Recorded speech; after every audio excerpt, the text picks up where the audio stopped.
Hello students, मैं प्रशांत कुमार एक बार फिर से आप सभी का स्वागत करता हूं प्रतिभा क्लासेस के मंच पर। केमिस्ट्री के एक नए मॉडल पेपर के साथ सेट नंबर 6 GM, जिसका कोड है सन 2022 का है ये सेट, और इसको प्रारंभ करेंगे, इसके सॉल्यूशंस देखेंगे और सभी से आशा करेंगे साथ में कि सभी लोग इस सेट को हमारे साथ सॉल्व करेंगे। तो कॉपी पेन ले लीजिए और शुरू हो जाइए। और फिर से एक बार बता देते हैं आप लोगों को कि इसमें जो क्वेश्चन इस वर्ष रिड्यूस किया गया है, जो सिलेबस, उसके जो भी क्वेश्चन होंगे उनको हम छोड़ते चलेंगे और बाकी से सभी क्वेश्चंस को कराया जाएगा। तो चलते हैं। जैसे इसमें पहला क्वेश्चन ही दिया गया है, ये आपके अक्सर देखा है कि जब आंसर शुरू करते हैं पहला वाला क्वेश्चन ही ऐसा होता है जो सिलेबस से रिड्यूस किया होता है। तो अभी भी वही सिस्टम है। NaCl क्रिस्टल में प्रत्येक Na+ आयन के चारों ओर Cl- आयनों की संख्या है। ये क्वेश्चन है आपका, तो करने को कर सकते हैं, फिर से वही बात है, लेकिन इस सिलेबस में नहीं है। आंसर इसका होगा प्रत्येक NaCl क्रिस्टल में प्रत्येक Na+ आयन के चारों ओर Cl- आयनों की संख्या 6 होगी। नेक्स्ट क्वेश्चन है, स्प्रिट के नमूने में एथेनॉल 90% वेट बाय वेट है, एथेनॉल का मोल प्रभाव ज्ञात कीजिए। तो मोल प्रभाव ज्ञात करने का फार्मूला क्या होता है? मोल प्रभाव ज्ञात करने का फार्मूला होता है जीटा, जैसे एथिल अल्कोहल का निकालना है तो हम लिखेंगे zeta of ethyl alcohol is equal to number of moles of ethyl alcohol C2H5। वैसे इसमें इतना समय लगना नहीं चाहिए, लेकिन आपको कैलकुलेशन तो करना ही पड़ेगा। N ऑफ C2H5 OH, और दूसरा क्या दिया है, ये स्प्रिट है तो इसके अंदर मेथिल अल्कोहल होगा NCH3OH। और चूंकि मोलों की संख्या नहीं है, भार दिया है, तो इसका भार बटे अणुभार करेंगे। तो भार कितना है? 90% भार अनुसार, तो 90% मतलब 90 ग्राम, और बटे इसका अणुभार होगा 46। और इसी तरह से यहां पर भी यही वैल्यू रखेंगे, 90/46 प्लस इसका वैल्यू यहां पर रखेंगे, तो ये बच गया 10 ग्राम। 90% ये है, तो शेष जो 10% बचा वो क्या होगा? मेथिल अल्कोहल स्पिरिट के अंदर, तो वो कितना है? 10 ग्राम, और उसका मॉलिक्यूलर वेट होता है 32। इन सभी का कैलकुलेशन करेंगे, एक बार कैलकुलेशन कर लेते हैं। 12 4 16 और 16 32 सही। जब इसका कैलकुलेशन करेंगे टोटल, तो 0.8 करके कुछ आंसर आएगा, 831। तो यही आपका ऑप्शन में फोर्थ ऑप्शन है, ये आपका सही होगा। अगला क्वेश्चन कह रहा है, प्रथम कोट की एक अभिक्रिया में 50 सेकेंड में एक पदार्थ की सांद्रता। अगला ऑब्जेक्टिव क्वेश्चन है पहले का। अगला क्वेश्चन, प्रथम कोट की एक अभिक्रिया में 50 सेकेंड में एक पदार्थ की सांद्रता प्रारंभिक सांद्रता की आधी रह जाती है। अगला क्वेश्चन देखते हैं, क्या कह रहा है? 50 सेकेंड में प्रारंभिक सांद्रता की आधी सांद्रता रह जाती है, तो इसका मतलब ये 50 सेकेंड क्या है? अर्धायु है। अर्धायु क्या है? 50 सेकेंड। और फिर पूछ क्या रहा है? प्रथम कोट की अभिक्रिया पूछ रहा है कि इसका वेग स्थिरांक क्या होगा। वेग स्थिरांक मतलब के का वैल्यू पूछ रहा है, तो के का वैल्यू कैसे निकालते हैं? 0.693 डिवाइडेड बाय T12 से इसको डिवाइड कर देंगे, तो ये 0.693 और इसका वैल्यू कितना है? 50। कैलकुलेट करेंगे तो लगभग ये आ जाएगा 1.38 इंटू 10⁻⁻2 सेकेंड इनवर्स, क्योंकि के है तो सेकेंड इनवर्स इसका यूनिट होता है। और यूनिट यहाँ पर गलत दिया हुआ है, तो सेकेंड लिखा हुआ है सब जगह, सेकेंड इनवर्स होगा इसका यूनिट। सभी लोग ध्यान दीजिएगा, और इसका पहला ही ऑप्शन सही है। नेक्स्ट क्वेश्चन है, कैनिजारो अभिक्रिया संपन्न नहीं होती है, ट्राई मेथिल एसिटेट। तो पहले तो समझ लेते हैं कि कैनिजारो अभिक्रिया होती क्या है। कैनिजारो अभिक्रिया का डेफिनेशन ही कहता है कि कैनिजारो अभिक्रिया वहां पॉसिबल है जहां पर अल्फा हाइड्रोजन उपस्थित नहीं होंगे। तो जरा देखें, क्या ट्राइक्लोरो एसिटेल्डिहाइड CHO, ये तुम्हारा क्रियात्मक समूह हो गया, उससे जुड़ा ये कार्बन अल्फा कार्बन हो गया, और इस कार्बन से कोई हाइड्रोजन जुड़ा है? नहीं जुड़ा है। इसका मतलब ये कैनिजारो अभिक्रिया देगा। फिर अगला क्या है? कह रहा है कि एसिटेल्डिहाइड द्वारा कैनिजारो अभिक्रिया संपन्न नहीं होती है। एसिटेल्डिहाइड द्वारा, एसिटेल्डिहाइड का फार्मूला क्या होगा? CH3CHO। ये तुम्हारा क्रियात्मक समूह और उससे जुड़ा ये कार्बन अल्फा कार्बन, और अल्फा कार्बन से जुड़े अल्फा हाइड्रोजन। तो यहाँ पर अल्फा हाइड्रोजन उपस्थित है, अतः यह अभिक्रिया पॉसिबल नहीं है। मतलब ये कहने जा रहा है अभिक्रिया नहीं देगा क्योंकि इसमें अल्फा हाइड्रोजन उपस्थित है। तो ऑप्शन सेकंड आपका करेक्ट हो जाएगा। नेक्स्ट कह रहा है एनिलीन के ब्रोमीन से प्राप्त होता है, मतलब उसका ब्रोमीनीकरण करा दें, ब्रोमीन से अभिक्रिया करा दें एनिलीन का, तो क्या बनेगा? ब्रोमीन।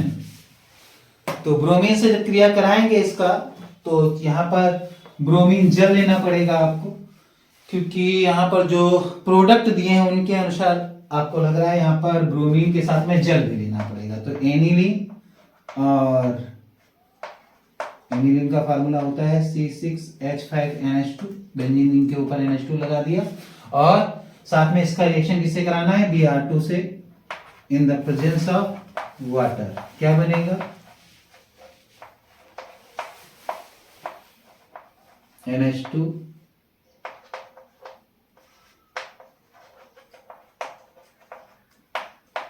ट्राइब्रोमो एनिलीन बनेगा। क्या बनेगा? Tribromo aniline. और यहां पर ऑप्शन है क्या? हाँ, ये तीसरा ऑप्शन है आपका, ट्राइब्रोमो एनिलीन। नेक्स्ट कह रहा है निम्नलिखित में मोनोसैकेराइड शर्करा है। मोनोसैकेराइड क्या होते हैं? जिनका जल अपघटन ना कर सकें, उससे छोटी यूनिट हमको सैकेराइड की प्राप्त ना हो, उसे कहते हैं मोनोसैकेराइड। और इसमें कौन सा ऑप्शन सही होगा? माल्टोज। ये तुम्हारी माल्टोज जाएगी डाइसैकेराइड्स में, फ्रक्टोज जाएगा तुम्हारा मोनोसैकेराइड में। तो आंसर क्या मिलेगा इसका? मोनोसैकेराइड्स कौन सा है? फ्रक्टोज। नेक्स्ट अगला question, question number 2, question number 2 और 2 का इसमें कह रहा है कि असामान्य मोलर द्रव्यमान से आप क्या समझते हैं? किसी विलयन के अणु संकेत, देखो ध्यान से समझ लेना, किसी भी अपसामान्य, क्या कह रहा है? अपसामान्य या असामान्य बात एक ही होती है, यहां पर असामान्य लिखा है, असामान्य आणविक द्रव्यमान या मोलर द्रव्यमान पूछ रहा है। मोलर द्रव्यमान क्या होता है? तो आपने बहुत सारी कोलिगेटिव प्रॉपर्टी पढ़ी है, अणुसंख्यक गुण, अणुसंख्यक गुण। आज ठंड बहुत है तो कैप लगा के आए हैं। आज आप लोगों को लग रहा होगा कि सर आज कैप लगाए हुए हैं, तो भैया ठंड बहुत है यहाँ पर, इसलिए कैप वगैरह लगाए हुए हैं। वैसे क्वेश्चन क्या कह रहा है? असामान्य मोलर द्रव्यमान क्या होता है? तो अणुसंख्यक गुण जिन फार्मूले से हम कैलकुलेट करते थे, उन्हीं फार्मूलों का प्रयोग करके यदि हम आणविक द्रव्यमान ज्ञात करें, तो ऐसे आणविक द्रव्यमान को हम क्या कहते हैं? असामान्य मोलर द्रव्यमान कहते हैं। डेफिनेशन लिखना चाहे तो लिख सकते हैं, किसी विलयन के अणुसंख्यक गुणों द्वारा परिकलित किए गए मोलर द्रव्यमान को असामान्य मोलर द्रव्यमान कहते हैं। बहुत आसान है। जैसे आपने अणुसंख्यक गुणों में कौन कौन से गुण पढ़े थे? क्वथनांक में उन्नयन, या फिर पहले तो आप कह सकते हो relative lowering in vapour pressure, relative lowering in vapour pressure. और इसके लिए आपने फार्मूला क्या निकाला था? Is equal to Na/Na plus NB। और यहां पर हम मान लेते थे सॉल्यूट की मात्रा बहुत ही कम है, तो इसको हम Na/NB भी लिख लेते थे कि Na प्लस NB बराबर किसके? NB के। ऐसा मान करके हम ऐसा इसको लिख सकते थे। तो यहां से इसका फार्मूला लिखने जाओगे, Na क्या है? Number of moles of A, तो wait of A divided by molecular weight of A, यहां पर weight of B divided by molecular weight of B। तो फार्मूला क्या बन गया? Wait of A multiplied with molecular weight of B divided by weight of molecular weight of A multiplied with weight of B। मतलब ये solvent का wait है, या किसी का भी एक का मान सकते हो, विलायक का, विलेय का, किसी का भी। ये विलेय का अणुभार। तो अणुभार ज्ञात करने का ये आपका एक तरीका हो गया, अणुसंख्यक गुण। इसी तरह से बहुत सारे अणुसंख्यक गुण पढ़े थे आपने, डेल्टा TB, डेल्टा TF, और ऑस्मोटिक प्रेशर भी पढ़ा था P। या पाई से भी इसको रिप्रेजेंट करते हैं। तो यहां से हम मोलर द्रव्यमान कैलकुलेट कर सकते हैं। फिर आगे इसी में कह रहा है 80% वियोजित होने वाले CaCnO3 का होल ट्वाइस विलयन के लिए वाट ऑफ गुणांक ज्ञात कीजिए। तो देखते हैं, थोड़ा सा न्यूमेरिकल पोर्शन इसी में जोड़ दिया है। और कितने नंबर का क्वेश्चन है ये? शायद 2 नंबर का क्वेश्चन है ये।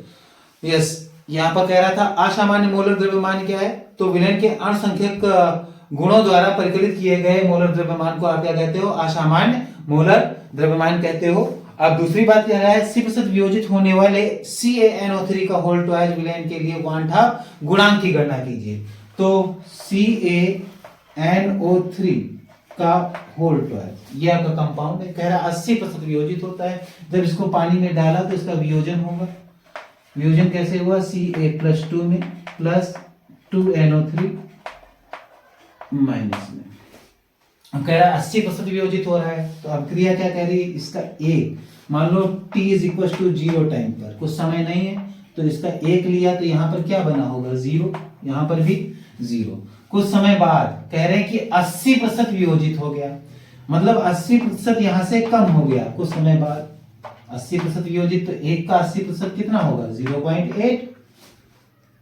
और जब ये 80% वियोजित हुआ तो ये रिएक्शन क्या कह रही है? टर्मिनोलॉजी ध्यान से समझे। ये रिएक्शन बोल रही है कि इसका जब एक मॉलिक्यूल्स खत्म होता है तो इसका एक मॉलिक्यूल्स बनता है और इसके 2, इसका एक और इसके 2। तो यहां पर सोचो कितना कंज्यूम हो रहा है? 0.8। तो यहां पर कितना बना होगा? जितना यहां खर्च होगा उतना यहां बनेगा, मतलब यहां पर 0.8 ही बना होगा। यहां पर कितना बना होगा? यहां अगर एक खर्च होता है तो यहां पर 2 बनते हैं, ये क्रिया कह रही है। तो जब 0.8 खत्म हुआ तो यहां कितना बना होगा? 2 मल्टीप्लाइड विद 0.8। तो यहां पर कैलकुलेशन कर लेंगे तो यहां पर कितना आएगा? यहां पर 0.2 आएगा, यहां पर तो इतना ही रहेगा, यहां पर 1.6 इतना आ जाएगा। अब थोड़ा सा और कैलकुलेशन कर लिया जाए, यहां तो 0 भी लगा सकते हो आप, कोई प्रॉब्लम नहीं चाहो तो, और नहीं भी लगाओगे तो कोई फर्क नहीं पड़ता है।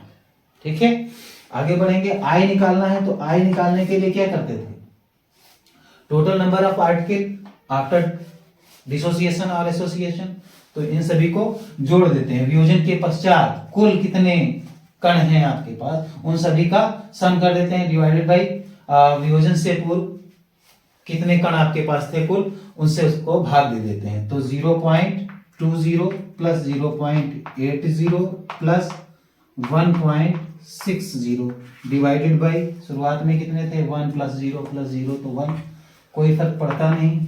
जरा जोड़ो, 8 2 10 और 10 का मतलब 1 2 2.60, यही आपका आई। आई मतलब वांठा फैक्टर है, वांठा फैक्टर। ठीक है, आगे बढ़ते हैं। अगला क्वेश्चन क्या कह रहा है? अगला क्वेश्चन आपके सिलेबस में नहीं है, कह रहा है फलक केंद्रित घनी एक कोष्ठिका में परमाणुओं की कुल संख्या की गणना कीजिए। तो ये आपके सिलेबस में नहीं है। अगला क्वेश्चन क्या कह रहा है वो देखते हैं। कह रहा है आयनिक विलयन की चालकता का मापन किस प्रकार किया जाता है। तो कोई आयनिक विलयन है, उसकी चालकता को किस प्रकार मापते हैं, इसके बारे में पूछ रहा है। तो आयनिक विलयन जब कोई होता है और उसकी चालकता मापनी होती है, तो सबसे पहले चालकता को किससे रिप्रेजेंट करते हैं? आपको याद हो तो इसको हम कप्पा से रिप्रेजेंट करते हैं। ये चालकता होती है कंडक्टिविटी,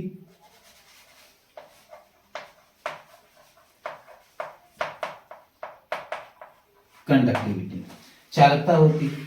चालकता को मापने के लिए कह रहा है, तो चालकता को मापने के लिए आपके पास फार्मूला क्या होता है?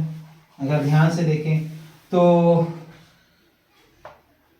G बराबर कप्पा इंटू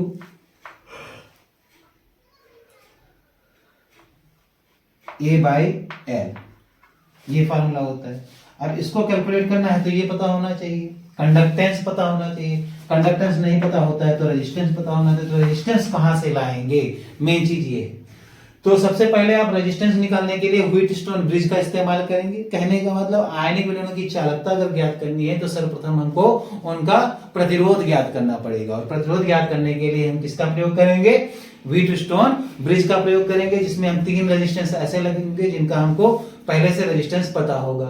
3 ऐसे प्रतिरोध लगे होंगे जिनका प्रतिरोध हमको पता होगा। उसके बाद में उसमें एक हम क्या लगा देंगे, एक उसके अंदर इलेक्ट्रोलाइटिक सोल्यूशन, जिसका हमें जो आयनिक सोल्यूशन है जिसका हमको प्रतिरोध पता नहीं है। सबसे पहले उसका प्रतिरोध पता करेंगे। प्रतिरोध कैसे पता करते हैं? तो वहां से आपने फार्मूला सीखा होगा, R1/R2 is equal to R3/R4।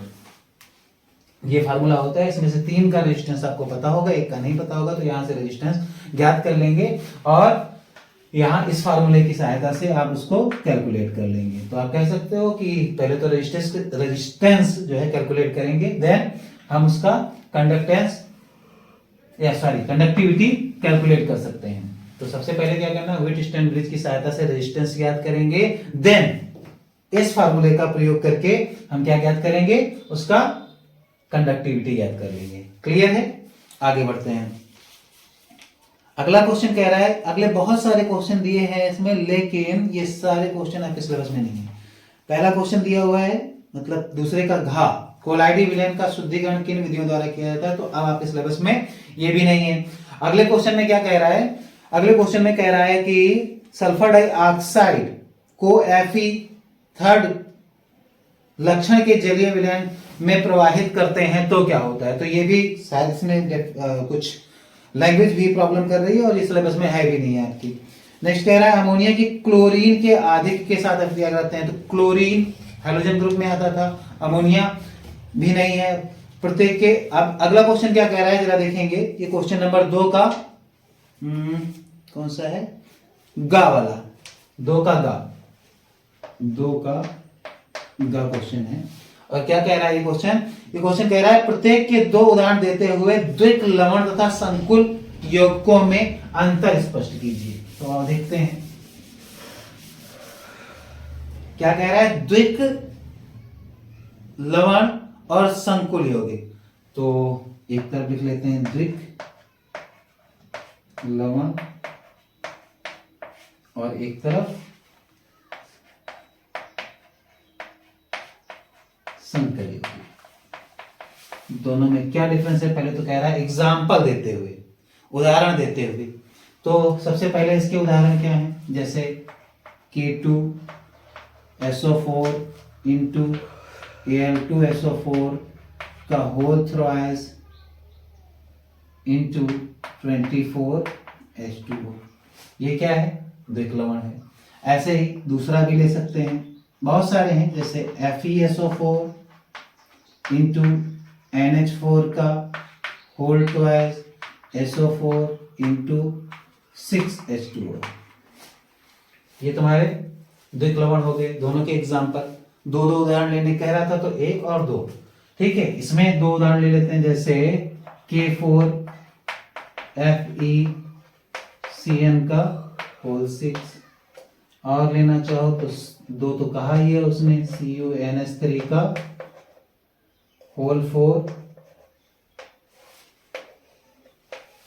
4SO4। ऐसे ले सकते हैं। तो 2 एग्जांपल इसके भी हो गए। आप कह रहे हैं इन दोनों में अंतर क्या है? तो जो द्विक लवण होते हैं ये ठोस अवस्था में तो स्थायी होते हैं, जबकि संकर लवण ये ठोस अवस्था में स्थायी होते हैं, लेकिन विलयन अवस्था में ये अस्थायी होते हैं। संकर लवण ठोस अवस्था तथा विलयन अवस्था दोनों में स्थायी होते हैं। ये क्या करते हैं, जब इनको पानी में घोला जाता है, द्विक लवण को जब जल में घोला जाता है तो ये अपने आयनों में टूट जाते हैं, पूर्णतः ये अपने आयनों में वियोजित हो जाते हैं और अपने अस्तित्व को खो देते हैं। क्योंकि संकर लवण को जब जल में घोला जाता है तो इनका आयनन बहुत ही आंशिक रूप से होता है और ये अपने अस्तित्व को बनाए रखते हैं, मतलब विलयन अवस्था में भी अपने अस्तित्व को बनाए रखते हैं। ऐसे यौगिकों को हम क्या कहते हैं? संकर यौगिक, जबकि दोनों ही योगात्मक यौगिक हैं। ओके, खैर आगे बढ़ते हैं। अगला क्वेश्चन कह रहा है कि आरएनए पर संक्षिप्त टिप्पणी लिखिए। तो आरएनए तुम्हारा जो होता है, आरएनए एक पॉलीपेप्टाइड श्रृंखला होती है। इसमें क्या होता है, तंतुनुमा एक श्रृंखला होती है जो कोशिका के अंदर कोशिका द्रव्य में पाया जाता है, कोशिका के अंदर कोशिका द्रव्य में पाया जाता है और इसकी संरचना कुंडलित होती है। इसकी संरचना कैसी होती है? कुंडलित। तो यही कुछ लिखना है आरएनए की टिप्पणी में आपको, डेफिनेटिव है। और बायो वाले तो इसके बारे में और भी अच्छा जानते होंगे, आरएनए के टाइप भी जानते होंगे, आरएनए और क्या कहते हैं एमआरएनए, टीआरएनए, ये तुम्हारे आरएनए के टाइप हैं। तो टिप्पणी में आप ये सब लिख सकते हैं, कोई प्रॉब्लम नहीं है। नेक्स्ट क्वेश्चन कह रहा है 4 का खा। अगला क्वेश्चन देखते हैं क्या है। 4 का भी है, खा हटा हुआ है तो का देखते हैं। का में क्या कह रहा है? नष्ट समीकरण लिखिए तथा उसकी एक उपयोगिता लिखिए। नष्ट समीकरण, नष्ट समीकरण क्या होती है? तो चलो देखते हैं। नष्ट समीकरण क्या होती है? किसी भी सेल का ईएमएफ ज्ञात करना हो तो उसके लिए इस समीकरण का प्रयोग करते हैं, नष्ट समीकरण का। E cell is equal to E naught cell minus 2.303 RT divided by NF log base 10 Q। ये आपका नष्ट समीकरण है। और चाहो तो Q की जगह पर आप लिख सकते हैं ई सेल क्या है? ई सेल क्या है? ये है आपका सेल का वैद्युत वाहक बल। सेल का आपको एग्जाम में ऐसे ही लिखना होगा, सेल का वैद्युत वाहक बल। और ई नॉट सेल क्या है? सेल का मानक वैद्युत वाहक बल।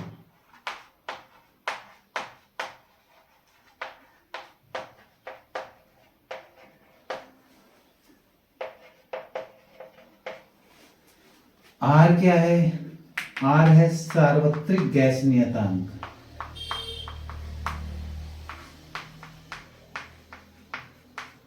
जिसका वैल्यू आपको पता है 8.314 होता है, मैं वैल्यू नहीं लिख रहा। टी क्या है? टी है एब्सोल्यूट टेम्परेचर, हिंदी में परम ताप बोलते हैं, मतलब केल्विन स्केल पर, केल्विन पैमाने पर ताप को नापा जाता है। एन क्या है? स्थानांतरित इलेक्ट्रॉनों की संख्या।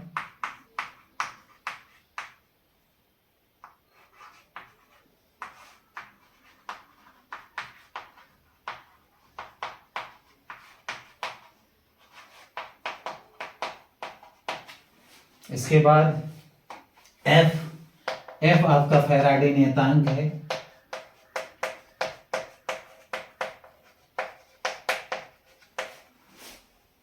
और क्यू अभिक्रिया भागफल है, अभिक्रिया भागफल। ये तुम्हारा क्या हो गया? नष्ट समीकरण। कितने नंबर का क्वेश्चन है? 1 और 2। अच्छा, मतलब टोटल 3 नंबर का है। नष्ट समीकरण पूछा है तो ये समीकरण होगी, इसके बारे में लिखेंगे 1 नंबर। उसके बाद कह रहा है इसकी एक उपयोगिता लिखो। तो उपयोगिता, सबसे पहली उपयोगिता क्या है? किसी भी सेल का वैद्युत वाहक बल ज्ञात करना है तो आप नष्ट समीकरण का उपयोग कर लीजिए। तो मतलब सेल का वैद्युत वाहक बल ज्ञात करने में। दूसरा क्या है कि अगर सेल का वैद्युत वाहक बल 0 हो तो ये Q रिएक्शन कोसेंट जो होता है, अभिक्रिया भागफल जो होता है, वो Kc के बराबर हो जाता है, मतलब साम्य स्थिरांक के बराबर हो जाता है। इसका मतलब हम ये कह सकते हैं किसी भी रासायनिक अभिक्रिया के साम्य स्थिरांक की गणना भी इस समीकरण द्वारा की जा सकती है। आगे बढ़ते हैं। इसका खा वाला क्वेश्चन आपके सिलेबस में नहीं है।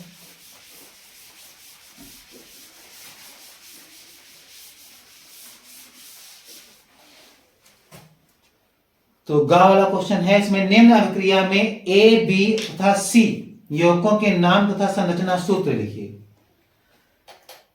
निम्न अभिक्रियाओं में ए, बी व सी। चलो देखते हैं। कह रहा है CH3 COOH अभिक्रिया करता है, किससे? पहले अमोनिया से अभिक्रिया करता है, फिर इसको हीट करते हैं। तो पहले जब अमोनिया से अभिक्रिया करेगा तो NH4 यहाँ पर, मतलब NH3 और ये H4 मिलकर अमोनियम एसीटेट बना लेंगे। और जब इसको हीट करेंगे, याद करो, जब इसको हीट करते हैं अमोनियम एसीटेट को, तो H2O वाटर मॉलिक्यूल बाहर जाता है, तो एसीटामाइड बनता है। मतलब यहां पर बनेगा CH3CO NH2 एसीटामाइड। गुड। अब अगला क्या कह रहा है? NaOBr, इसका रिएक्शन किससे कराना है? NaOBr। अगर आपको याद हो तो NaOH प्लस Br2 से रिएक्शन कराते थे, NaOH प्लस Br2 या KOH प्लस Br2 से रिएक्शन कराते थे। कौन सी अभिक्रिया होती थी? हाफमैन ब्रोमीन एमाइड अभिक्रिया। तो यहां पर क्या बनने वाला है? यहां पर बनेगा मेथिल एमीन CH3NH2। तो ये आपका शायद ए, यस, ये आपका ए हो गया। यहां पर पूछा था क्या है, तो ये ए है और ये आपका बी बन गया। संरचना सूत्र भी मैं लिख रहा हूं साथ साथ में, ध्यान रखिएगा। CH3CONH2 ये एसिटामाइड और ये मेथिलामीन। फिर क्या कह रहा है अगले स्टेप में? कह रहा है NaNO2, yes, NaNO2 plus HCl से रिएक्शन करना है। तो क्या बनेगा? CH3OH। क्या बनेगा? CH3OH। तो यहां पर ये तुम्हारा C हो गया, ये तुम्हारा कौन सा हो गया? C। तो ये क्या है? एसीटामाइड, एसीटामाइड। और ये क्या बन गया? Methyl amine, methyl amine. और यहां पर ये मेथिल अल्कोहल। ये आपकी रिएक्शन कंप्लीट होगी। अगले क्वेश्चन को देखते हैं, न्यूमेरिकल है। चलो इसको रब कर देते हैं, अगला क्वेश्चन देखते हैं।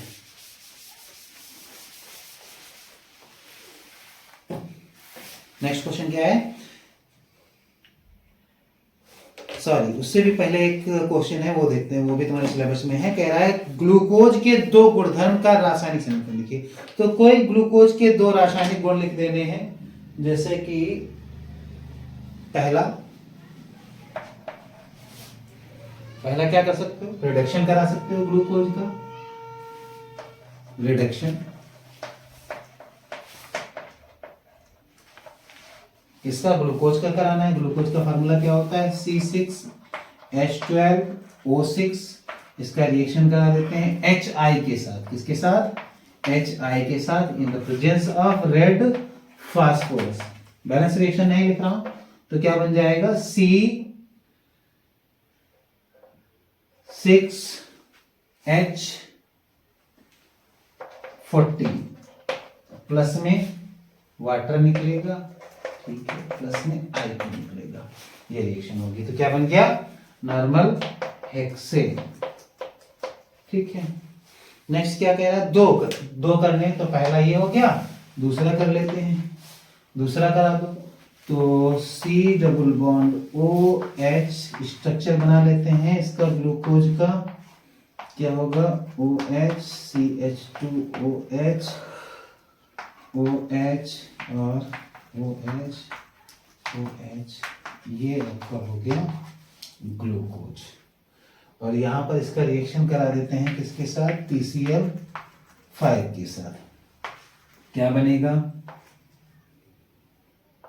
PCl5 के साथ रिएक्शन करा देंगे। PCl3 से करा दो चाहे PCl5 से करा दो, तो क्या बनेगा? ये जो OH समूह है वहां पर Cl आ जाएगा।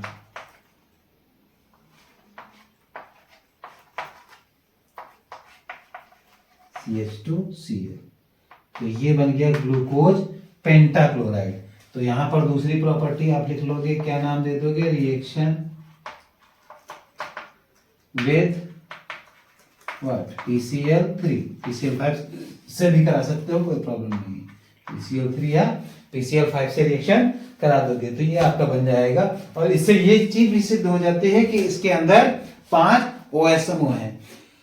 अगला क्वेश्चन क्या इसी में शायद, हाँ, एक क्वेश्चन और है इसी में। कह रहा है कि सिद्ध कीजिए कि इसमें एक कार्बोनिल समूह एल्डिहाइड के रूप में उपस्थित है।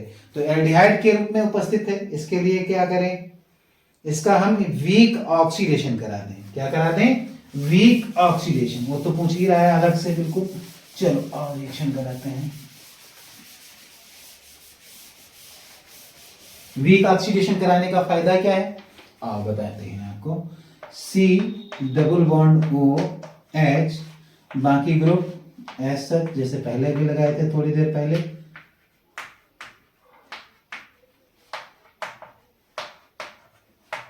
कुछ ऐसे, ये आपका ग्लूकोज है। इसका जब वीक ऑक्सीडेशन कराएंगे तो ये जो कार्बोनिल समूह जो CHO ग्रुप है केवल ये ऑक्सीडाइज होगा, ये जो ग्रुप है OH वाले ये ऑक्सीडाइज नहीं होंगे। तो यहां पर हम क्या ले लेंगे, Br2 प्लस वाटर, ब्रोमीन जल ले लेंगे, जिससे क्या होगा, ये वाला ग्रुप CHO ग्रुप ऑक्सीडाइज हो जाएगा।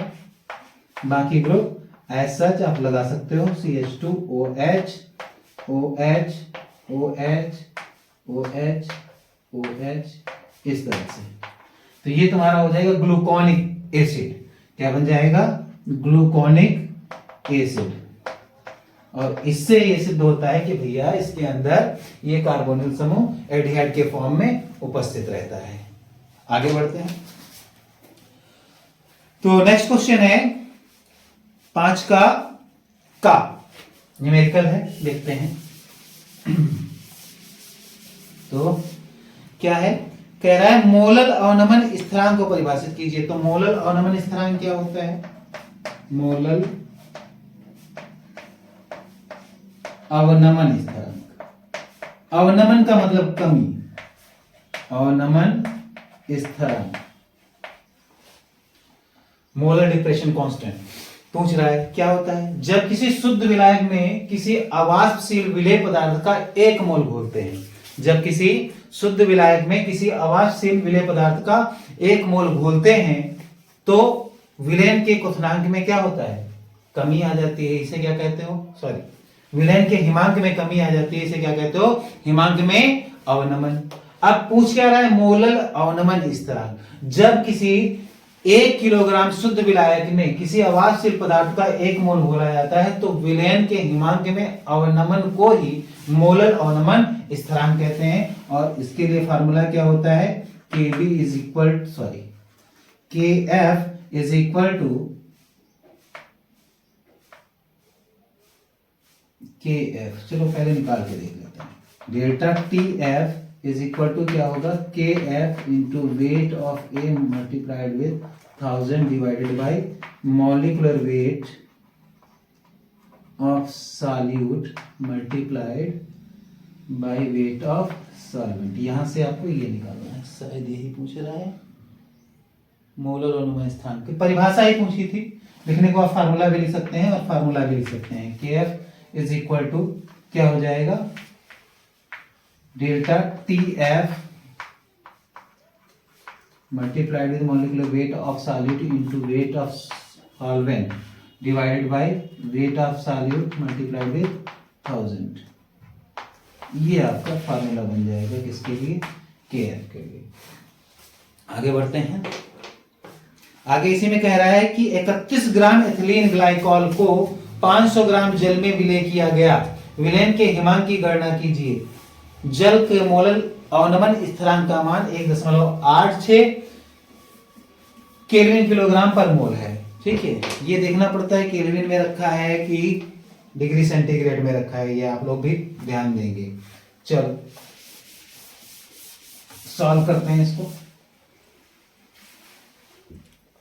विलयन के हिमांक की गणना कीजिए। तो विलयन का हिमांक को हम कहां से डिनोट करें, इसको हम डिनोट कर रहे हैं TFS से, TFS से।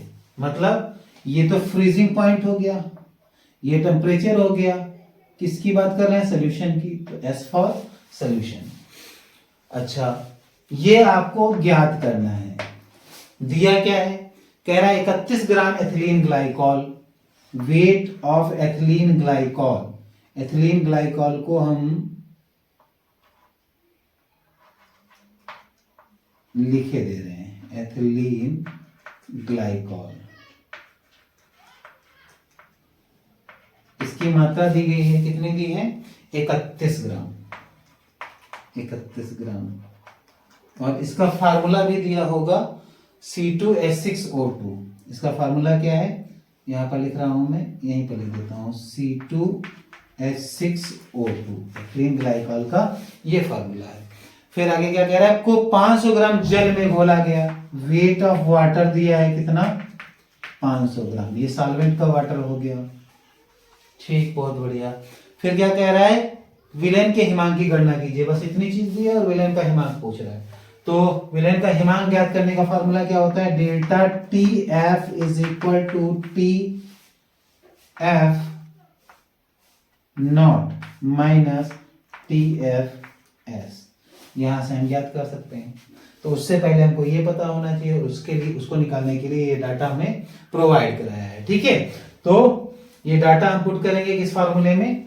इस delta T F is equal to K F into weight of A मतलब solute, into 1000 divided by molecular weight of A multiplied with weight of solvent. और सॉल्वेंट क्या है यहाँ पर? वाटर। तो चलो भाई शुरू करते हैं। डेल्टा टी एफ की जगह पर डायरेक्ट इसको रख लें तो डायरेक्ट आंसर आ जाएगा। तो यहां पर हम लिख देते हैं T F naught minus T F S. ये हमको ज्ञात करना है। तो के एफ दिया हुआ है 1.86, क्वेश्चन में पहले से दे रखा था। और ये वेट कितना है? 31 ग्राम। 1000 डिवाइडेड बाय मॉलिक्यूलर वेट निकालने जाओगे तो यहाँ पर फार्मूला मैंने लिख रखा है, आप कैलकुलेट कर लीजिए। 62 आएगा multiplied with weight of solvent कितना? 500। काट देते हैं, 0 से 0, 0 से 0, 5 to 10। ठीक है, 31 2 टाइम जाएगा यहाँ पर, और 2 से 2 कैंसिल हो गया। इसका मतलब ये फ्रीजिंग पॉइंट वाटर का कितना होता है? 0। ये अंडरस्टूड होता है सभी को, और आपको याद भी होना चाहिए कि जल का जो हिमांक होता है वो 0 होता है, क्योंकि यहाँ जल ले रखा है। तो यहाँ पर 0 रख देंगे, minus T F S is equal to 1.86। इसका वैल्यू माइनस में आएगा, T F S is equal to minus 1.86। यही आंसर है, केल्विन। नेक्स्ट क्वेश्चन क्या है? नेक्स्ट क्वेश्चन कह रहा है अभिक्रिया की कोटि और आणविकता में अंतर स्पष्ट कीजिए। चलो नेक्स्ट क्वेश्चन देखते हैं। क्वेश्चन नंबर इसी का 5 का खा है। ये 5 का खा क्वेश्चन देखेंगे, क्या कह रहा है? ये 5 का खा, अभिक्रिया की कोटि तथा आणविकता में अंतर। तो अभिक्रिया की कोटि एक तरफ लिख लीजिए, अभिक्रिया की कोटि,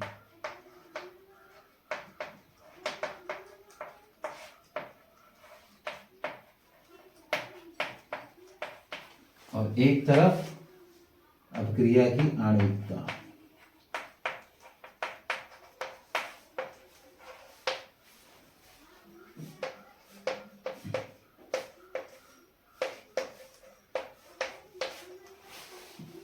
तो सबसे पहले इनका डेफिनेशन ही, इनका जो डेफिनेशन ही है वही डिफरेंस हो गया।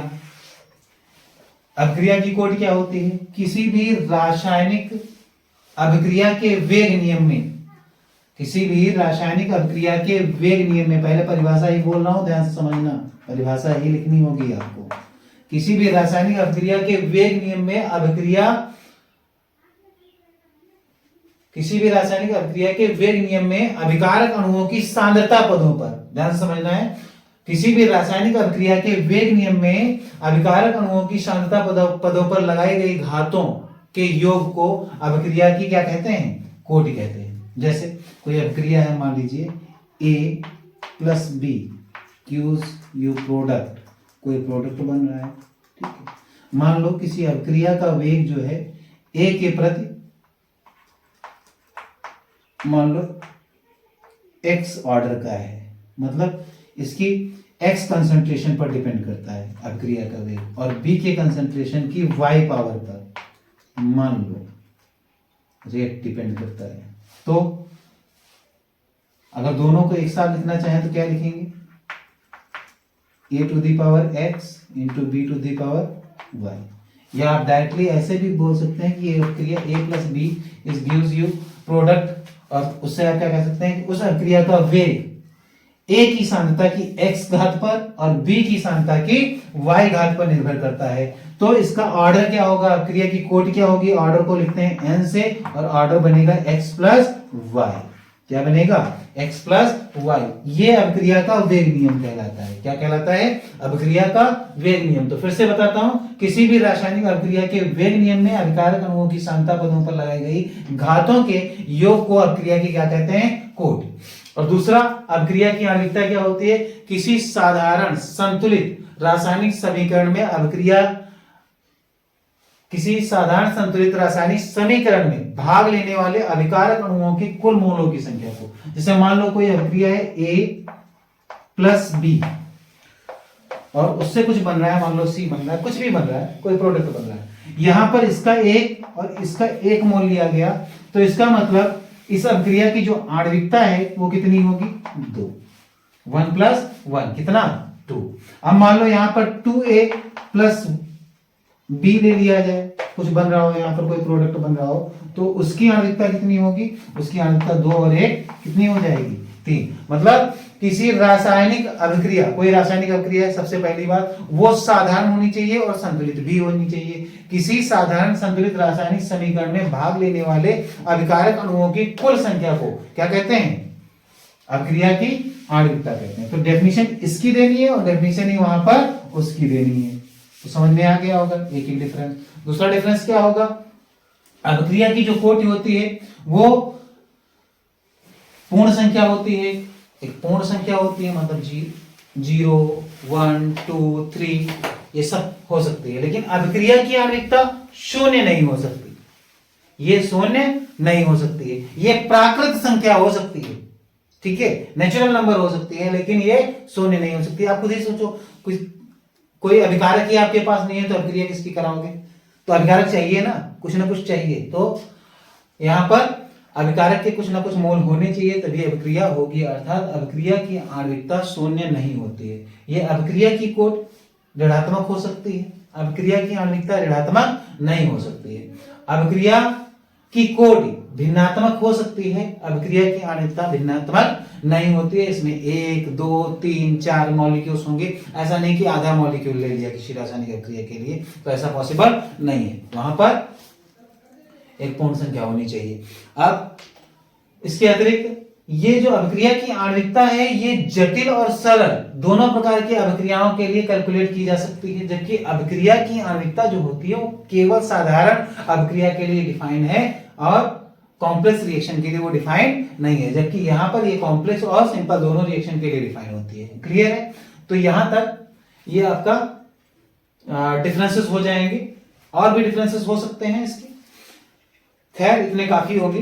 कितने नंबर का क्वेश्चन है, हाँ 4 नंबर का क्वेश्चन है, लेकिन साथ में कुछ और भी दिया है। फिर कह रहा है कि अभिक्रिया की कोटि और आणविकता में अंतर स्पष्ट कीजिए। फिर कह रहा है सिद्ध कीजिए कि प्रथम कोटि की अभिक्रिया का 99.9% भाग, अभिक्रिया का 99.9% पूर्ण करने में लगा समय उसके टी हाफ का 10 गुना होता है। चलो और देखते हैं भाई, इस निमेत्रों को भी देखते हैं। कह रहा है कोई अभिक्रिया है, प्रथम कोटि की अभिक्रिया के 99.9% पूर्ण करने में लगा समय उसके अर्धायु का 10 गुना होता है। तो देखते हैं भाई, कह रहा है कि 99.9% पूर्ण होने में लगा समय, 99.9% पूर्ण होने में लगा समय, मतलब t बराबर कितना है, 99.9% पूर्ण होने में समय लगा है, जो 99.9% के पूर्ण होने में लगने वाला जो समय है वो अर्धायु का कितना होगा, 10 गुना। मतलब ये चीज आपको सिद्ध करनी है कि 10 गुना है किसके, टी हाफ की, ये सिद्ध करना है, ये लेकर आना है। बहुत बढ़िया बात है, आओ देखते हैं, कोशिश करते हैं। तो आपको पता है प्रथम कोटि की अभिक्रिया के लिए टी हाफ बराबर फार्मूला क्या होता है, 0.693 डिवाइडेड बाई के। और इसको थोड़ा और दूसरे तरीके से लिखना चाहे तो हम ये लिख सकते हैं 2.303 इंटू 0.301, जीरो भी आगे लगा सकते हैं, उसी का ये मल्टीप्लीकेशन है, इन दोनों का मल्टीप्लीकेशन करके ही ये आया था। तो मैं इसको ऐसे लिख रहा हूं यहां पर, क्योंकि आगे हमें ये फायदा देगा। अब क्या कह रहा है कि 99.9% पूर्ण होने में लगा समय, तो फार्मूला यूज करेंगे 2.303 डिवाइडेड बाई के का वैल्यू ये रहा, अभी नहीं रख रहा है, सॉरी अभी के निकाला भी नहीं, यहां से के निकालोगे तो के बराबर क्या हो जाएगा 2.303 मल्टीप्लाइड 0.301 डिवाइडेड बाई टी।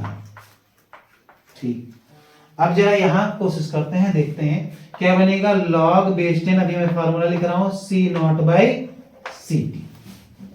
ठीक है, थोड़ा बड़ा लिख देता हूं, टी 99.9%, मतलब 99.9% के पूर्ण होने में लगा समय कितना आएगा ये चेक करना है।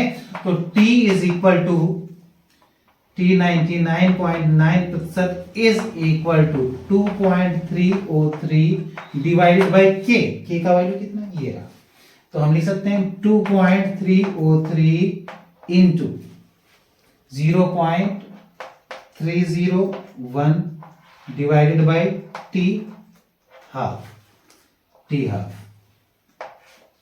लॉग बेस 10 सी नॉट 100% रहा होगा, 99.9% कंप्लीट हो गया, 99.9% कंप्लीट हो गया, तो बचा कितना 0.1%, 0.1%, बहुत सही 0.1% बच गया, तो दशमलव हटाया, ऊपर जीरो लगाया, लॉग 1000 का वैल्यू हो जाएगा 3, नहीं तो आप ये भी लिख सकते हो लॉग 10 और 10 टू दी पावर 3, तो 10 टू दी पावर, ये तो बेस में 10 टू दी पावर 3, तो log m to the power n हो जाएगा और n आ जाएगा आगे। t 99.9%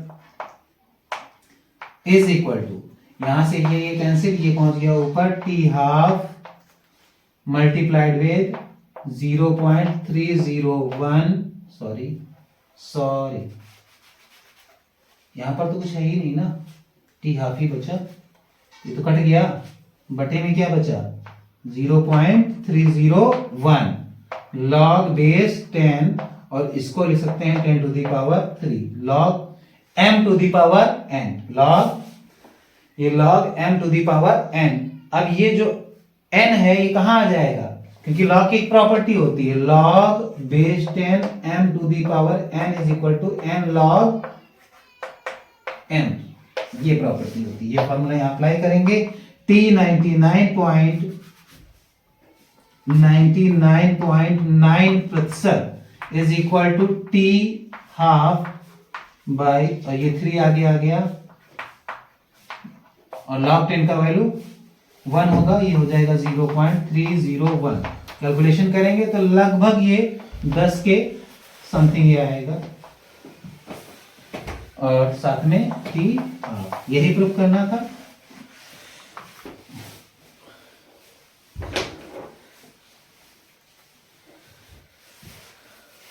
नेक्स्ट क्वेश्चन है, क्या कह रहा है, कह रहा है स्पष्ट कीजिए क्यों, आगे क्या दिया है, आगे कह रहा है कि स्कैंडियम Z बराबर 21 एक संक्रमण तत्व है, परंतु जिंक Z बराबर 30 नहीं है। तो ये बहुत आसान क्वेश्चन है, क्योंकि आपको दिखाते हैं, चलो ऐसा क्यों है भाई कि जिंक एक संक्रमण तत्व है, सॉरी स्कैंडियम एक संक्रमण तत्व है और जिंक नहीं है, ऐसा क्यों है भाई, कह रहा है स्कैंडियम 21 एक संक्रमण तत्व है, Zn30 ये संक्रमण तत्व नहीं है, तो ऐसा क्यों है, क्योंकि इसका इलेक्ट्रॉनिक विन्यास जब आप करोगे, पूरा कर देता हूं, 1s2 2s2 2p6 3s2 3p6 4s2 3d1, यहां d में एक इलेक्ट्रॉन जा रहा है, और इसका जो d ऑर्बिटल है, d ऑर्बिटल कुछ ऐसा होता है, 1 2 3 सॉरी एक ही था, मैं 3 4 करने लगा, क्यों बड़ा गलत काम हो गया। तो इसका जो डी ऑर्बिटल है वो पूर्ण भरा नहीं है, अपूर्ण भरा है, इसलिए ये तुम्हारा संक्रमण तत्व है। और जहां पर आप देखोगे 1s2 2s2 2p6 3s2 3p6 4s2 and 3d10।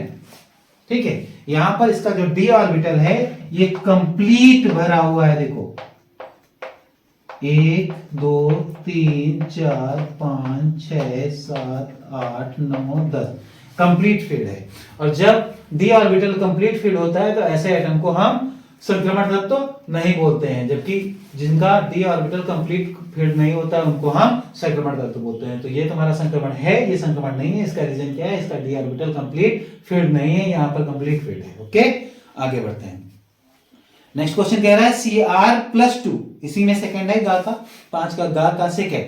Cr+2 अपचायक है जबकि Mn+3 आक्सीकारक है। बहुत बढ़िया क्वेश्चन है, आओ देखते हैं भाई। इसमें भी सारा खेल इलेक्ट्रॉनिक विन्यास का ही है। Cr प्लस क्या दे रखा है 2+2 ऐसा, तो इसका जेड कितना होता है 24। इलेक्ट्रॉनिक विन्यास इसका ही देख लेते हैं पहले, क्या होगा 1s2 2s2 2p6 3s2 3p6 4s1 और 3d5।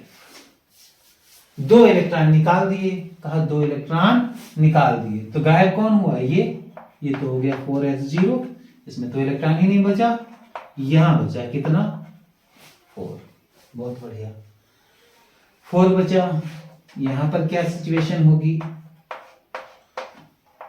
1 2 3 4 ऐसा देखने को मिलेगा। दूसरा Mn की बात कर रहा है, यहां पर एटॉमिक नंबर इसका 24। Mn+3 आक्सीकारक है, सबकी बात करेंगे, +3 की बात कर रहा है। पहले Mn की बात कर लो 25। इलेक्ट्रॉनिक कॉन्फ़िगरेशन करेंगे तो 1s2 2s2 2p6 3s2 3p6 4s2 3d5। कह रहा +3 मतलब 3 इलेक्ट्रॉन इससे भी निकलने हैं, इससे 2 निकले थे, इससे 3 निकलने हैं, तो 2 यहां से निकल गया, 1 यहां से निकलेगा, मतलब इसका भी ये साफ हो गया, 4s0 बचा और यहां 3d4। मतलब यहां भी सिचुएशन कुछ ऐसी ही है। फिर इलेक्ट्रॉनिक विन्यास क्यों इफेक्ट कर रहा है, तो आप देखते हैं।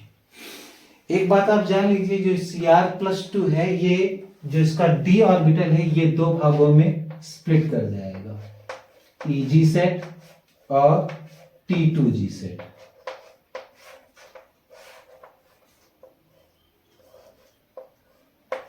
ये तुम्हारा T2g सेट है और ये Eg सेट है।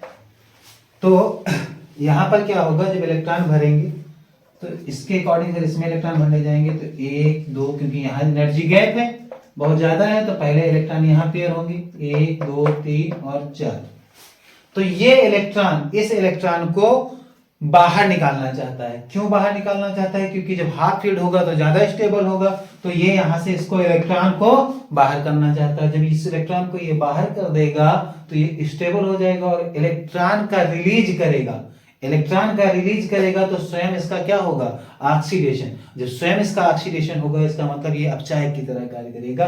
इलेक्ट्रॉन को रिलीज करने वाली स्पीसी क्या कहलाती है, अपचायक कहलाती है। तो यही कारण है यहाँ डी स्प्लिटिंग के कारण ये इलेक्ट्रॉन रिलीज करना चाहता है। दिस इज द रीजन ये Cr+2 act as a reducing agent.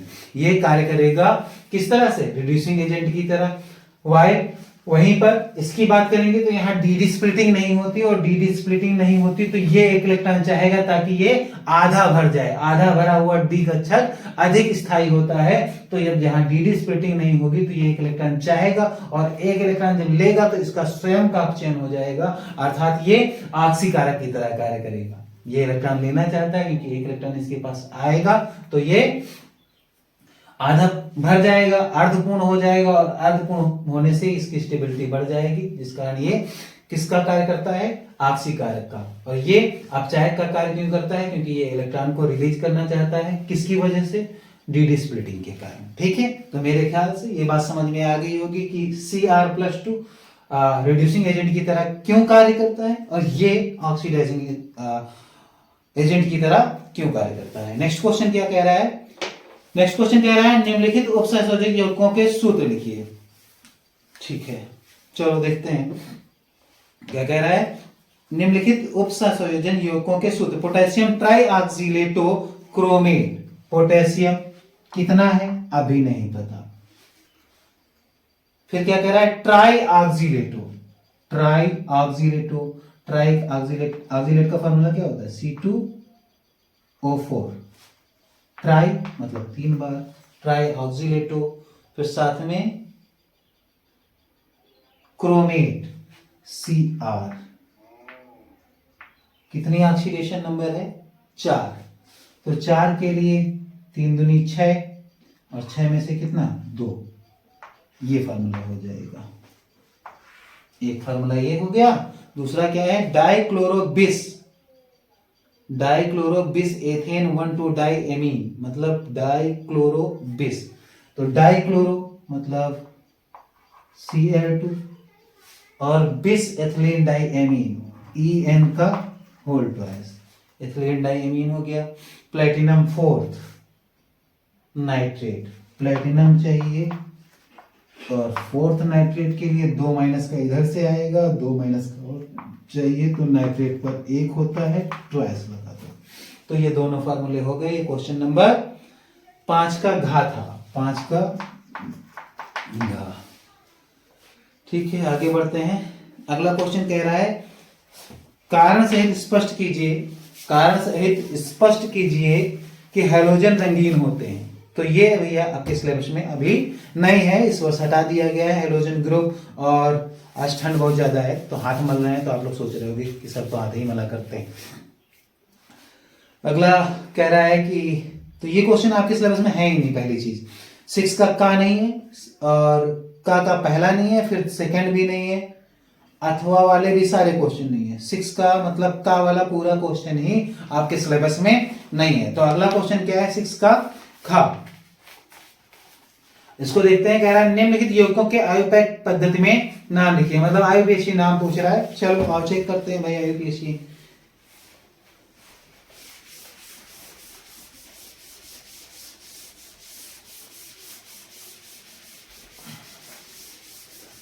आयुपेशीय check करेंगे, क्या लिखा हुआ है, CH3OCH CH3 का होल ट्वाइस।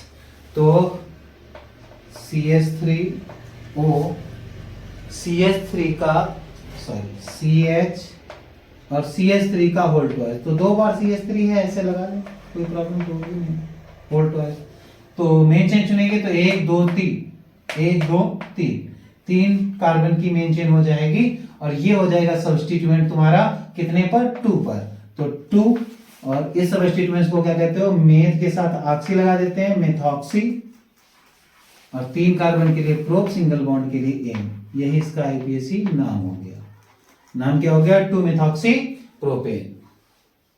अगला क्या है, कह रहा CH3 का होल थ्राइस, CH3 का होल थ्राइस मतलब CH3 को 3 बार C के साथ जोड़ दें, शायद यही दिया हुआ है, हाँ, और साथ में इसी के साथ OH जोड़ दें। तो जरा देखो 1 2 3 या 1 2 3 किधर भी जा सकते हैं, चाहे 1 2 3 इस तरफ चले जाओ, 1 2 3 3 ही आएंगे मेन चेन में, तो यही ले लो। तो 1 2 3, नाम क्या हो गया, 2 पर मेथिल है, और ये तो सब्स्टिट्यूएंट में, सॉरी सब्स्टिट्यूएंट में नहीं जाएगा, ये तुम्हारा सब्स्टिट्यूएंट में जाएगा, ये तुम्हारा सफिक्स सेकंड में जाएगा। तो नाम क्या हो जाएगा, 2 मेथाइल, और 3 कार्बन के लिए प्रो, सिंगल बॉन्ड के लिए एन, और OH कितने पर है, 2 पर, 2 और O आ रहा है, इधर भी वॉवेल है, तो इस वाले वॉवेल को हटा देते हैं। क्या नाम हो गया, 2 मेथिल प्रोपेन 2 ऑल। ठीक है, आयुपैक हो गया, ये आपका था 2 नंबर में। फिर कह रहा है निम्नलिखित पर संक्षिप्त टिप्पणी लिखो। ये क्या होती है देखते हैं।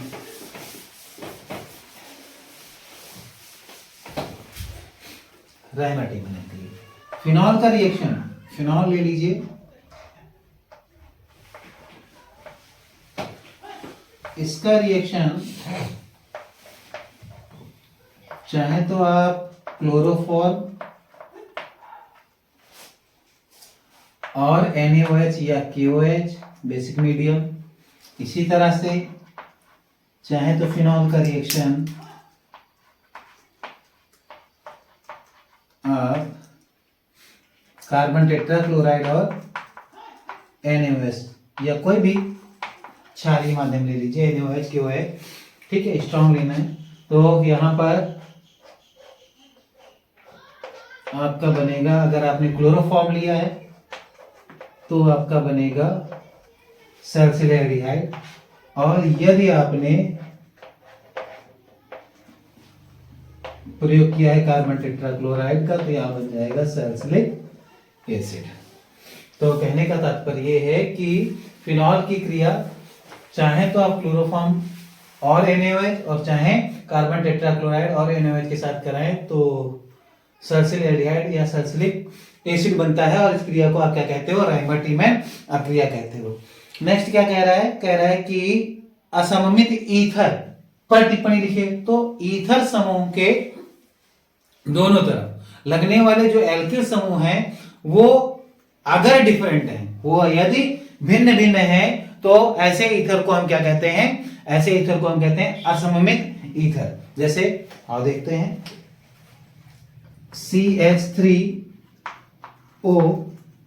C2H5, जैसे ये ईथर समूह है और इसके इस तरफ हमने मेथिल ग्रुप और इसके इस तरफ एथिल ग्रुप लगाया है, तो ये असममित है, एसिमेट्रिक है। अगर हम दोनों तरफ एक जैसा ग्रुप लगा देते तो वो सिमेट्रिक हो जाता है, इस तरफ CH3 लगा देते या इस तरफ C2H5 लगा देते तो सिमिलर हो जाता है। जैसे ये है आपका सिमिलर, देखो सिमिलर एल्किल ग्रुप हो गए दोनों तरफ, तो ऐसे को हम क्या बोलेंगे, सिमेट्रिक ईथर। तो ये सिमेट्रिक है, ये एसिमेट्रिक, मतलब ऐसा ईथर जिसमें ईथर समूह के दोनों तरफ लगने वाले एल्किल समूह भिन्न भिन्न होते हैं, क्या कहलाते हैं, असममित ईथर कहलाते हैं। नेक्स्ट क्वेश्चन देखते हैं। नेक्स्ट क्वेश्चन कह रहा है कि विलियमसन संश्लेषण क्या होता है। तो विलियमसन संश्लेषण में किसी भी एल्किल हैलाइड RX का क्रिया सोडियम एल्कोक्साइड, यहां पर X की जगह पर Br या I लेंगे, यहां पर आप इसकी क्रिया सोडियम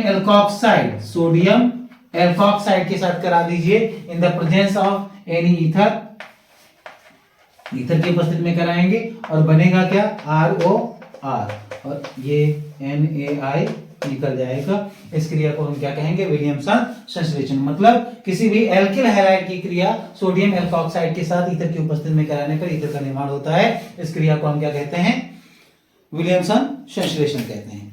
नेक्स्ट कह रहा है, इसमें अथवा क्वेश्चन दिया हुआ है, उसमें रिएक्शन ही पूछी है, देख लो फटाफट देख लेते हैं।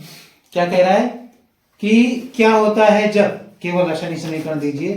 तो पहला है एथिल अल्कोहल की एसिटिक अम्ल के साथ अक्रिया कराते हैं, तो ethyl alcohol C2H5 OH react with CH3 COOH, ये क्या है, एथिल अल्कोहल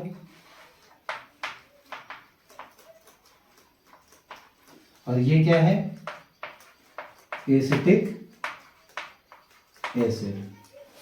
आपस में ये रिएक्शन करेंगे तो क्या बनेगा, CH3 COO C2H5 और वाटर मॉलिक्यूल्स बाहर निकल जाएगा। इस कंपाउंड को आप कहेंगे एथिल एसीटेट। केवल आपको केमिकल रिएक्शन देनी है।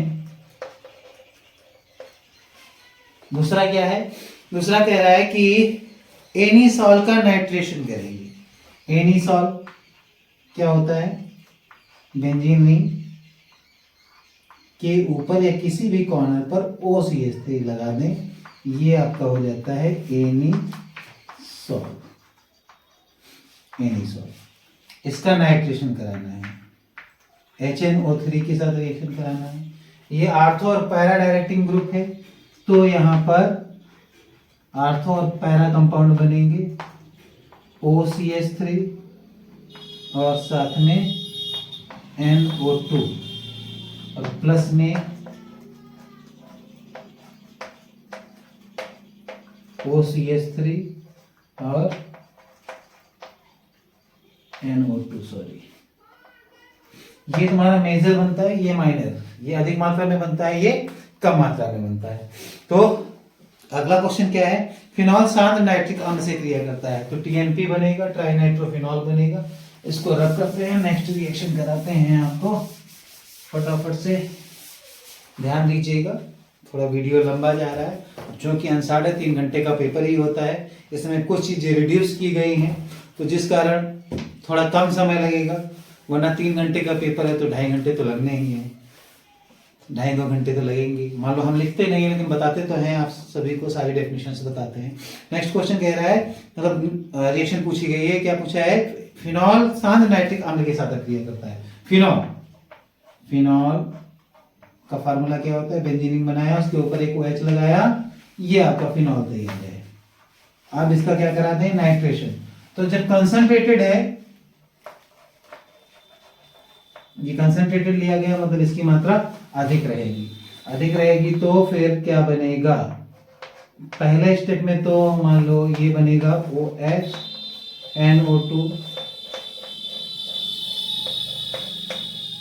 या फिर ये, तो यहां पर भी ये मेजर बनेगा, ये माइनर बनेगा। अब जब मेजर मात्रा में इसको लिया गया है कंसंट्रेटेड, तब इसमें से कोई फिर से नाइट्रिक अम्ल से रिएक्शन करेगा, ये तुम्हारा OH कोई भी उठा लो, इसी को उठा लेते हैं, जो अधिक मात्रा में बन रहा है, ये रिएक्शन करेगा HNO3 से पुनः, और क्या बनाएगा, अब यहाँ पर एक ग्रुप ऐसा है जो मेटा डायरेक्टिंग है NO2, तो इससे मेटा डायरेक्टिंग की पोजीशन पर बाकी समूह जुड़ेंगे। तो एक NO2 यहाँ है, एक NO2 यहाँ जुड़ेगा और एक NO2 यहाँ जुड़ेगा, और इसको हम कहेंगे ट्राइनाइट्रोफिनॉल TNP, या फिर इसी को हम बोलते हैं पिक्रिक एसिड। अगला कह रहा है कि एथेनॉल का निर्जलीकरण कराते हैं। तो एथेनॉल का निर्जलीकरण जब हम कराते हैं तो ये 2 तरह से हो सकता है, या 2 डिफरेंट टेम्परेचर पर हो सकता है। भाई कोई निर्जली कारक लेंगे, मान लो एल्यूमिना ले सकते हैं L2O3, या फिर हम मान लो लेने को H2SO4 भी ले सकते हैं, और अलग अलग टेम्परेचर पर अलग अलग रिएक्शन आपको दिखाई देगी, जैसे कि एथिल अल्कोहल लिया C2H5OH, इसका अगर निर्जलीकरण कराएं in the presence of concentrated H2SO4 at 140 degree centigrade. दूसरा क्या कर सकते हैं, H2SO4 की उपस्थिति में, कंसंट्रेटेड H2SO4 की उपस्थिति में ही, लेकिन टेम्परेचर बदल दें 160 टू 170 डिग्री सेंटीग्रेड कर दें, तो अलग अलग प्रोडक्ट बनेंगे। तो अलग अलग बनाने के लिए हम क्या करते हैं, इसको इस तरह से दिखा देते हैं, ये नीचे वाला टेम्परेचर नीचे वाले के लिए, ऊपर वाला टेम्परेचर ऊपर वाले के लिए। तो यहां पर बनेगा C2H5O C2H5 जब हम 140 डिग्री सेंटीग्रेड लेंगे, और जब यहां पर हम 160 टू 170 लेंगे तो C2H4 बनेगा और वाटर मॉलिक्यूल्स बाहर जाएगा। यहां पर भी वही कंडीशन है, वाटर मॉलिक्यूल्स बाहर जाएगा। इसके केस में 2 मॉलिक्यूल्स लेते हैं, इसके केस में एक ही मॉलिक्यूल्स में रिएक्शन हो जाएगी। नेक्स्ट क्वेश्चन इसी में क्या कह रहा है कि फिनॉल की अभिक्रिया Br2 जल से होती है। तो Br2 और जल से फिनॉल की रिएक्शन कराएंगे, तो फिनॉल ले लेते हैं, फिनॉल और Br2, इसको ऐसे लिखा दो, कोई प्रॉब्लम नहीं, Br2 प्लस H2O, ये आपका बन जाएगा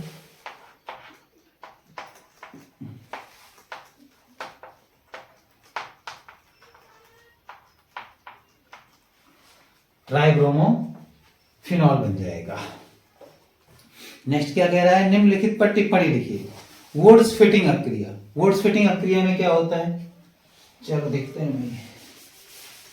ये 7 का है, 7 का का वुड्स फिटिंग अभिक्रिया। वुड्स फिटिंग अभिक्रिया क्या होती है? वुड्स फिटिंग का मतलब हो गया कि एक एरोमेटिक हैलाइड लेना है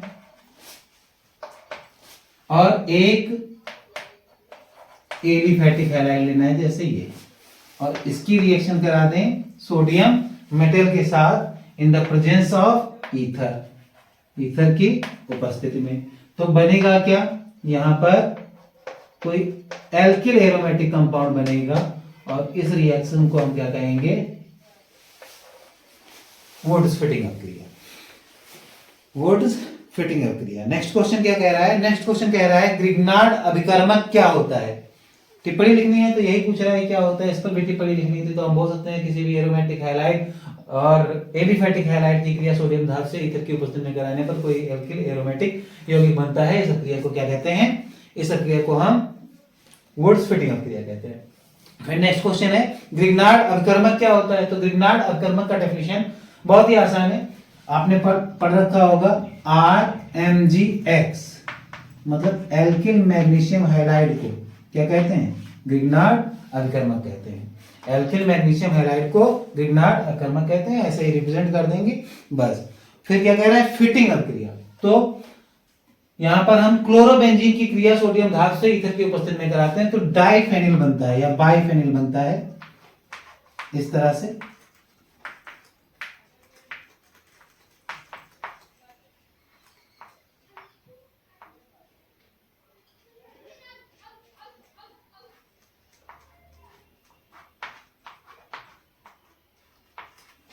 कुछ ऐसे यहां से ये निकल जाएगा, ईथर की उपस्थिति में ही रिएक्शन कराते हैं तो क्या बनेगा? यहां पर जो कंपाउंड बनेगा उसे आप कहेंगे बाइफेनिल।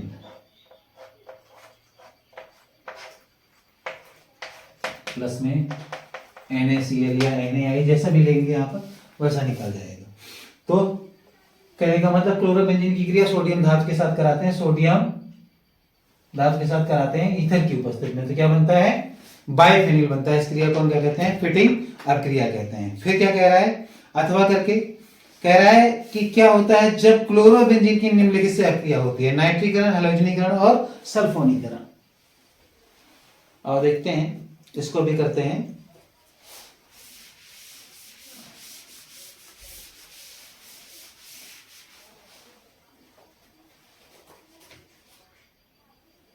नाइट्रीकरण, क्लोरोबेंजीन का नाइट्रीकरण कैसे करेंगे? तो क्लोरोबेंजीन क्या होता है? ये है आपका क्लोरोबेंजीन और इसका रिएक्शन HNO3, नाइट्रीकरण मतलब नाइट्रिक अम्ल से अभिक्रिया क्लोरोबेंजीन का कराएंगे। अब जरा सोचिए, ये जो Cl लगा है ये कैसा है? कैसा समूह है?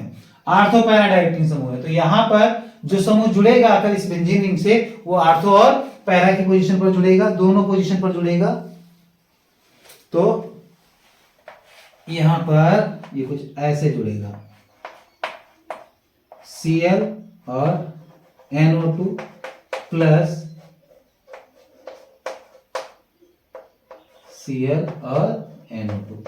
तो ये आर्थो नाइट्रो क्लोरोबेंजीन बन गया, आर्थो नाइट्रो क्लोरोबेंजीन। और ये आपका para nitro chlorobenzene, para nitro chlorobenzene. ठीक है। नेक्स्ट क्या है? नेक्स्ट कह रहा है कि हैलोजनीकरण। तो हैलोजनीकरण करा दें इसी का, मतलब हैलोजन से क्रिया करा दें। मान लो क्लोरीन से क्रिया करा दें, क्लोरीन की क्रिया किससे करा दें? क्लोरीन से। तो सोचने वाली बात है फिर से, ये आर्थो पैरा डायरेक्टिंग है तो जब Cl जुड़ेगा करके यहां पर तो किस पोजीशन पर जुड़ेगा? आर्थो और पैरा पोजीशन पर ही जुड़ेगा। ये अभिक्रिया Fe की प्रेजेंस में करा दीजिए और यहां पर आर्थो डाइक्लोरो बेंजीन और पैरा डाइक्लोरो बेंजीन बन जाएगा। ये कुछ इस तरह से, आर्थो डाइक्लोरो बेंजीन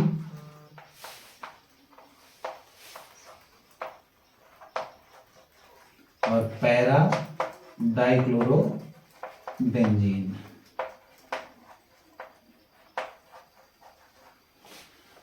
ठीक है। नेक्स्ट क्या कह रहा है? नेक्स्ट कह रहा है सल्फोनीकरण। तो सल्फोनीकरण को देखते हैं। सल्फोनीकरण को करने के लिए यहां पर थोड़ा सा परिवर्तन कर देते हैं और नाम बदल जाएंगे। एक्सक्यूज मी, यहां पर रिएक्शन कराएंगे किससे? सल्फोनीकरण मतलब सल्फ्यूरिक अम्ल से क्रिया। जब सल्फ्यूरिक अम्ल से क्रिया कराएंगे तो फिर से वही बात है, पहले से देखना है कौन सा ग्रुप लगा है। आर्थो पैरा डायरेक्टिंग है तो यहां से जो स्पीशीज निकल कर यहां जुड़ने जा रही है वो आर्थो और पैरा पोजीशन पर जुड़ेगी। तो ये SO3H कहां पर? आर्थो पोजीशन पर, और दूसरा SO3H पैरा पोजीशन पर। तो नाम क्या बनेगा?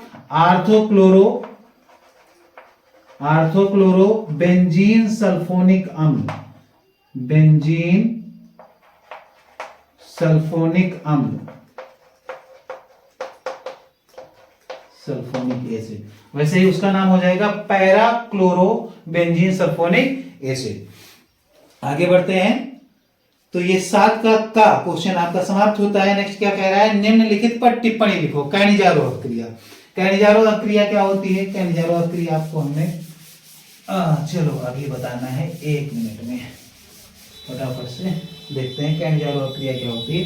कैनिजारो क्रिया में क्या करना है कि कोई जिसमें अल्फा हाइड्रोजन ना उपस्थित हो ऐसा एल्डिहाइड लेना है। जैसे मान लो HCHO, इसमें अल्फा हाइड्रोजन नहीं है, इसके 2 मॉलिक्यूल्स लेने हैं और इसका रिएक्शन किसके साथ?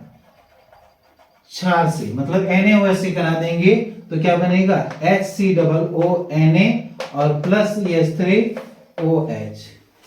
मतलब एक सोडियम का एस्टर प्राप्त होगा और एक एल्कोहल प्राप्त होगा। इस क्रिया को आप क्या कहेंगे? कैनिजारो क्रिया। कैनिजारो क्रिया में क्या होता है? किसी ऐसे एल्डिहाइड को NaOH के साथ गर्म करते हैं जिसमें अल्फा हाइड्रोजन उपस्थित नहीं होते हैं, तो एक सोडियम का एस्टर और एक एल्कोहल मॉलिक्यूल्स मिलता है। इस क्रिया को ही आप क्या कहते हो? कैनिजारो क्रिया कहते हो। फिर क्या कह रहा है? एल्डोल संघनन। तो एल्डोल संघनन में क्या होता है?